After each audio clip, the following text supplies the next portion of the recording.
윤석열 정권에서 홍보수석했던 김은혜 의원도 경기도지사 출마했을 때 언론노조랑 정치개발했습니다. 그분 좌파입니까? 그분 좌파입니까? 뭐만 하면 좌파 타령하는 윤석열 정부와 국힘당을 향해 전국 언론노조위원장이 논리적인 팩폭을 날렸습니다.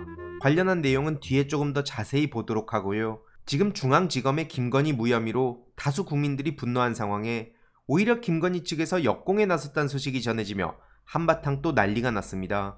대통령실이 또 황당한 어그로를 끌기 시작했는데요. 무혐의 결론을 두고 당연한 결과라는 반응을 내놓은 겁니다. 저들은 꾸준히 몰카 공작이 본질이라는 되도 않는 소리를 내뱉어오지 않았습니까? 심지어 또 다른 고위 관계자는 명품백 수수 의혹과 관련해 적용할 혐의가 없다며 함정을 놓은 사람이 아닌 빠진 사람을 1년 동안 몰아세우는 건 문제가 있다 라고 황당한 소리로 김건희 씨를 성역화하고 있습니다. 결국 저들의 주장대로면 명품백을 받은 김건희 씨는 아무 잘못도 없고 더 나아가 오히려 피해자라는 겁니다. 그러더니 비판 자체를 문제 삼는 건데요. 그런 인간들이 민주진영 인사들을 향해선 특히 이재명 대표와 김혜경 여사한텐 왜 그랬답니까? 그러더니 오히려 최재형 목사를 향한 전방위 수사를 진행 중인데요. 아무리 봐도 이건 상식적으로 납득이 안 갑니다. 검찰 내부도 썩을 대로 썩어버렸는데요.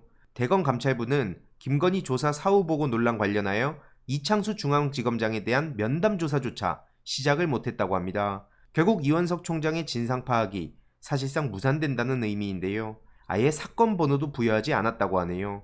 결국 이대로 이원석 총장의 임기가 끝나면 진상 파악은 영영 묻히게 됩니다. 당연히 중앙지검은 이런저런 핑계를 대며 이원석 총장 임기 동안 협조를 안 할 생각이고요. 이에 박은정 의원은 곧 나갈 식물총장 말을 누가 듣겠냐고 꼬집습니다. 검사 탄핵 추진하는 민주당을 향해선 그렇게 허세 부리더니 도대체 뭐 저렇게 허접하고 무능한 검찰총장이 다 있습니까? 정말 역대급입니다. 이러니 해당 소식을 접한 시민들도 분통을 터뜨리는 중인데요. 검찰 해체가 답이다. 이대로는 안 된다. 김건희 씨가 허락을 안 해줬나 보다. 서울중앙지검 전담수사팀 형사 1부는 김건희 씨에게 소환돼서 면접 통과된 사람들 아니냐 이런 반응들까지 이어지는 중이고요.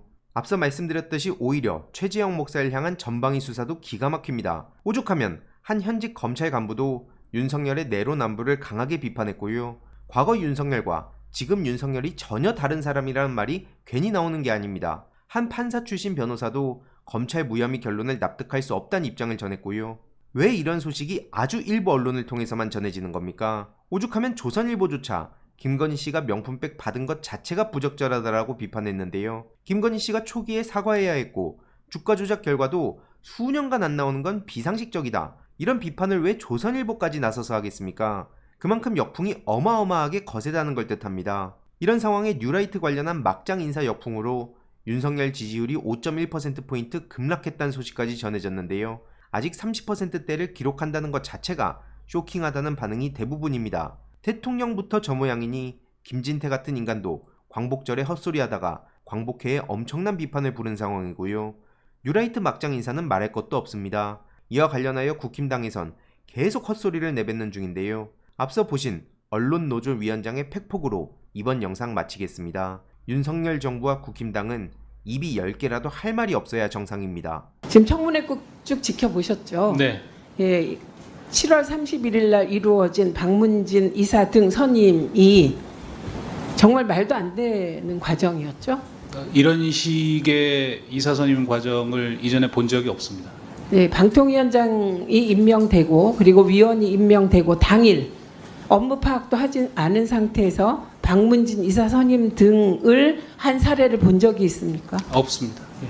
정말 기상천외한 일이 벌어졌고요. 예. 그리고 지금 쭉 보셨지만 일단 당적 조회 이건 기본입니다. 예. 당적이 있는 사람은 3년 이내에 그 박문진 이사나 KBS 이사 할 수 없잖아요. 당적 조회도 안 한 것으로 보입니다. 이게 부실 심사를 증명하는 대표적인 사례 중에 하나죠. 네, 당연히 그렇게 생각하고요. 예.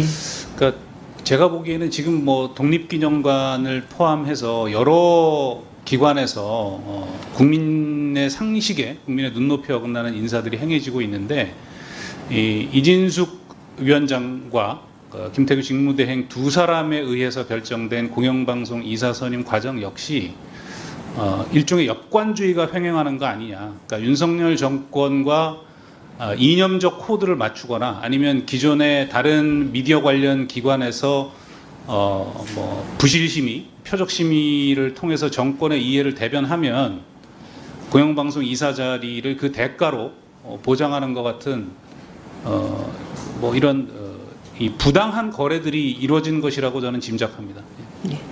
그 언론노조 위원장이시잖아요. 네. 근데 지금 계속해서 여당으로부터 공격을 받고 있습니다. 스스로 정파적이라고 생각하십니까?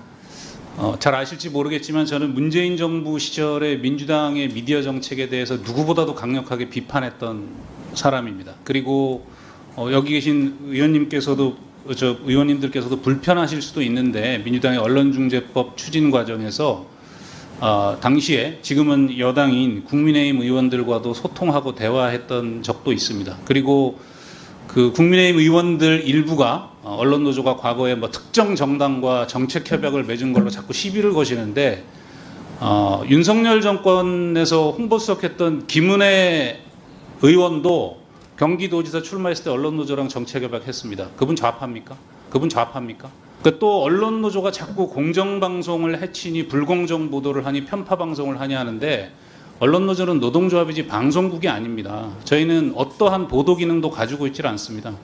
그러니까 언론노조를 비판의 대상으로 세워서 이진숙 위원장의 임명의 당위성을 주장하고 싶은 건 알겠는데 그렇다고 해서 언론노조 위원장이 방통위원장이 되는 것도 아니고 대한민국의 윤석열 정부 아래서 대한민국의 언론 정책의 주도권을 행사하고 있지도 않습니다. 예, MBC 노조에 대해서 영향력이 있습니까? MBC 노동조합의 자율적인 활동을 존중하지만 교섭과 관련해서 모든 교섭 체결의 권한은 언론노조 위원장에게 있기 때문에 최종적인 교섭 체결은 언론노조 위원장인 제가 하고 있습니다. MBC에 대하여 영향력이 있습니까? 편성 전혀 같은 없습니다. 거.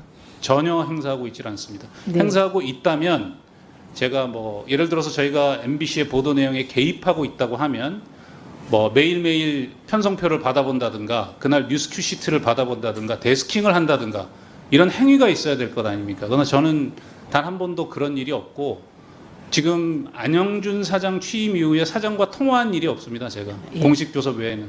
그 만일 민주당이 방송통신위원을 추천해서 최소한 민주당 위원이 한 명이라도 들어가서 박문진 이사 등 선임에 참여했다면 지금 문제되는 임무영 선임된 임무영 이사라든가 문제되는 이사들은 막을 수 있었겠죠. 최소한 그 정도의 부적격자들은.